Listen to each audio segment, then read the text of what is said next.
Hello and welcome friends, एक नए video में आप सबका स्वागत है। लक्ष्मण उतेकर द्वारा निर्देशित छावा रिलीज होने के इतने दिनों बाद भी बॉक्स ऑफिस पर तहलका मचा रही है। हाल ही में छत्रपति संभाजी महाराज के जीवन पर आधारित इस फिल्म ने 350 करोड़ का माइलस्टोन हासिल किया है। फिल्म में छत्रपति संभाजी महाराज की भूमिका निभाने वाले विकी कौशल की सभी जगह से प्रशंसा हो रही है। लेकिन इसी फिल्म में महाराष्ट्र के ऐतिहासिक सिरके घराने के बारे में जो दिखाया गया है, उसे लेकर सिरके वंशजों ने इस फिल्म पर सिरके घराने को बदनाम करने के आरोप लगाए हैं। फिल्म में मराठा सेनापति गनोजी और कान्होजी शिर्के की वजह से छत्रपति संभाजी महाराज को औरंगजेब पकड़ पाता है, ऐसा दिखाया गया है। लेकिन ये शिर्के कौन थे, आइए जानते हैं।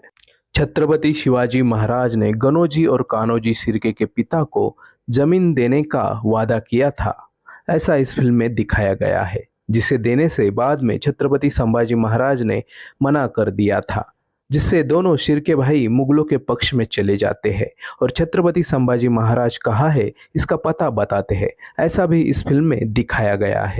1689 में जब संगमेश्वर में हुई लड़ाई में मुगल सेनापति मकरीब खान छत्रपति संभाजी महाराज को पकड़ता है, तब शिर्के बंधु वहां उपस्थित होते हैं, ऐसा भी फिल्म में दिखाया गया है। हमारी प्रतिष्ठा पे कलंक लगा है, पूरे देशवासी हमें देशद्रोही समझ रहे हैं। अगर फिल्म निर्माताओं ने हमारी तरफ ध्यान नहीं दिया तो हम रास्ते पर उतरेंगे, ऐसा भी शिर्के के वंशजों ने कहा है। उन्होंने आगे कहा है कि छावा एक अच्छी फिल्म है और छत्रपति संभाजी महाराज की कहानी पूरी दुनिया के सामने आनी ही चाहिए थी, लेकिन इसमें जो कुछ दृश्य दिखाए गए हैं उन्हें फिल्म से हटाना चाहिए, ऐसा भी शिर्के वंशजों ने कहा है। नहीं तो हम छावा के निर्देशक पर 100 करोड़ रुपए की मानहानि का दावा करेंगे।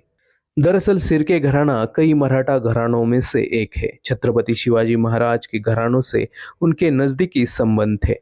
पिलाजी शिर्के इस वंश के प्रमुख थे और गनोजी और कान्होजी उनके पुत्र थे। पिलाजी की बेटी येशुबाई का विवाह छत्रपति संभाजी महाराज से और गनोजी का विवाह छत्रपति शिवाजी महाराज की कन्या राजकुंवर से हुआ था।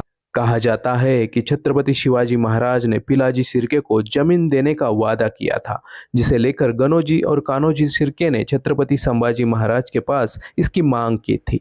लेकिन इस किस्से पर इतिहासकार क्या कहते हैं? पुणे के सावित्रीबाई फुले यूनिवर्सिटी में हिस्ट्री डिपार्टमेंट के असिस्टेंट प्रोफेसर राहुल मगर के अनुसार छत्रपति संभाजी महाराज संगमेश्वर में थे, इसका कारण सबको पता है।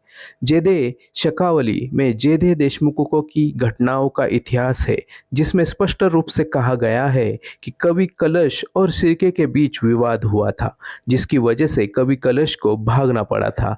यह बात समझते ही छत्रपति संभाजी महाराज संगमेश्वर को जाने का निर्णय लेते हैं। दरअसल छत्रपति संभाजी महाराज संगमेश्वर में थे, यह बात औरंगजेब के सेनापति को शिर्के बंधुओं ने ही बताई थे, ऐसा जेदे शकावली में लिखा गया है।